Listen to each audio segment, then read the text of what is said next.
So if we take a box with a certain weight of mg and we lift it all the way up here to a certain height, that takes work.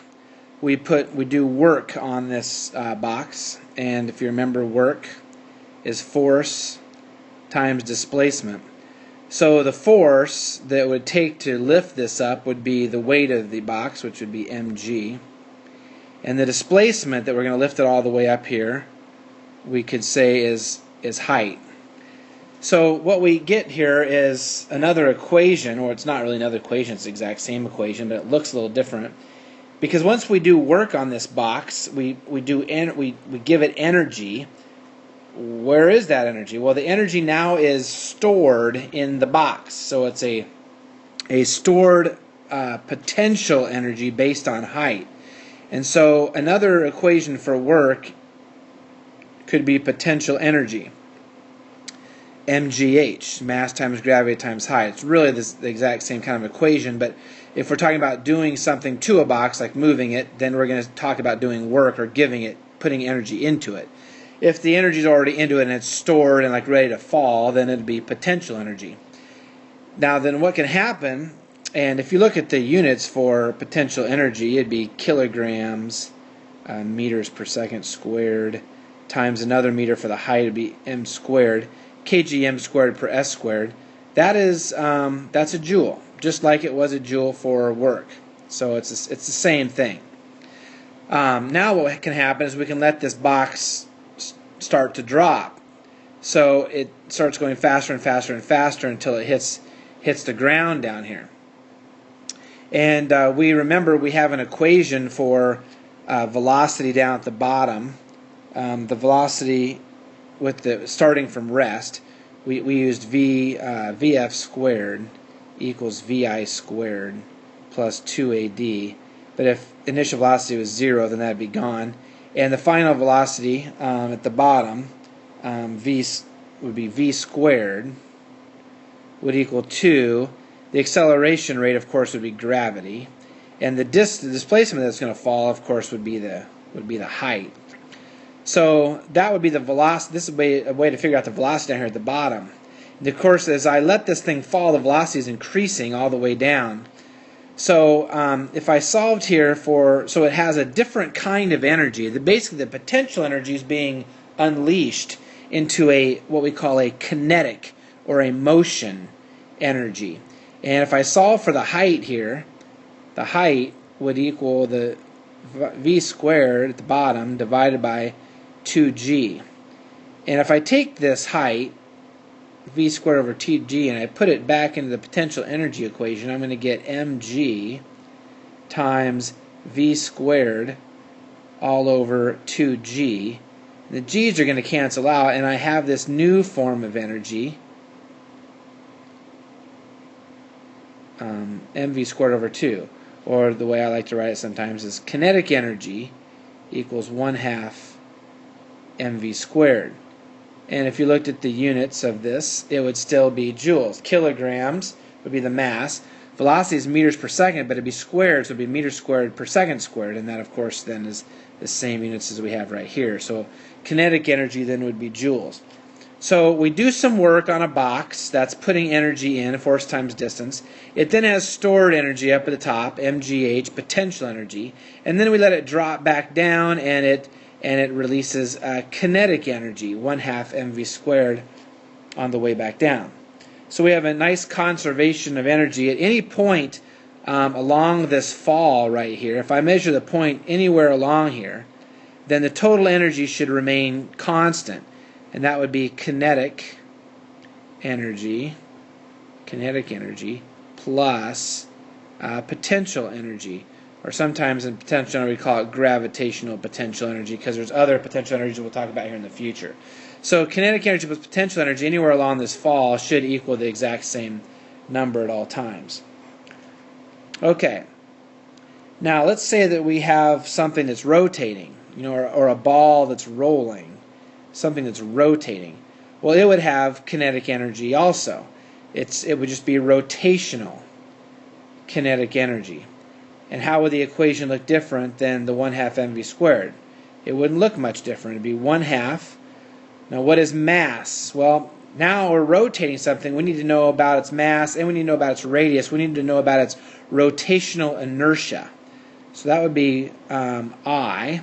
And of course you remember that rotational inertia depends on kind of the object. And we had 3 that we memorized. We memorized a ball, a rotating ball, a rotating disc, and a rotating thin ring. And the thin ring was mr squared, the disc was 1/2 mr squared, and the ball was 2/5 mr squared. So the rotational kinetic energy, 1/2 I, you'd have to then plug in the equation for the I of whatever you're rotating, times angular velocity squared. And that angular velocity would be in radians per second. So rotational kinetic energy, of course, looks very similar to kinetic energy. It's just put in rotational terms. 1/2 I angular velocity squared. Okay, and that's if we have something rotating. So let's go ahead and try one of those problems there. Let's look at a metal disc with a mass of 1.3 kilograms is rolling, so it's rotating around, it's rolling on a horizontal floor with a constant velocity of 1.68 meters per second. So it tells me how fast it's rolling. Calculate the total kinetic energy of the moving disk. Okay, this is a little tricky because it has 2 types of kinetic energy. First of all, it's moving in a straight line, but it's also rotating. So it has kinetic energy, which is 1/2 mv squared, but it also has rotational kinetic energy, which is 1/2 I angular velocity squared. So I want to figure out this total kinetic energy that it has. So that would equal 1/2 times the mass, which is 1.3, times the velocity was 1.68 squared, plus 1/2. Okay, what is the rotational inertia of a disk? Well, it's 1/2 mr squared, so that would be my I. And angular velocity squared. Well, we don't know the angular velocity, but if you remember, when something is rotating and rolling, moving linearly too, there's a relationship between rotational world and linear world. If you remember, I had how far something angular displaces times r, then that would be your displacement. And angular velocity times r equals the velocity. And angular acceleration times r equals a. So if I know the rotational thing, all I need to do is take it times how long a radius is. Hopefully that makes sense. For instance, this first one here, if something turns 3 radians, the angular displacement's in radians, it turns 3 radians, well then if I know a radius is like 2 meters long, and it turns 3 radians, I'll take 3 times 2, and I'll see that it went 6 meters linearly.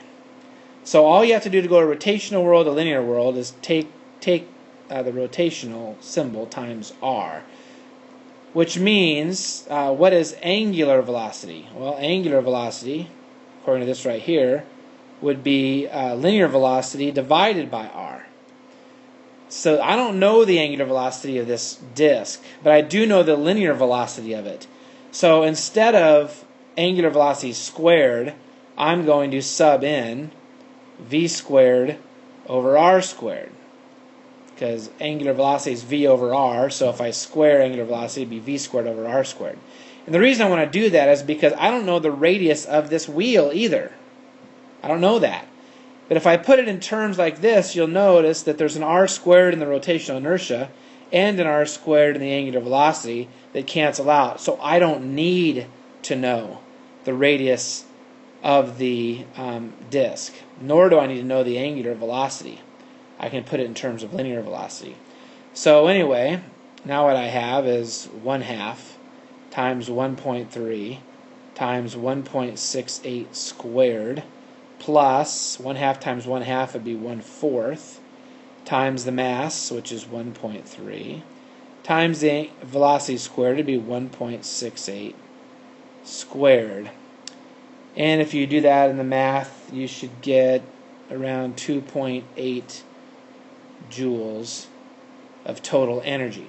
So that's a little trick there. When you have something that's rolling, you can put in the equation for the rotational inertia, and instead of angular velocity, you can put v over r in place of that, and that will always help you then cancel out your radius. So that's very helpful.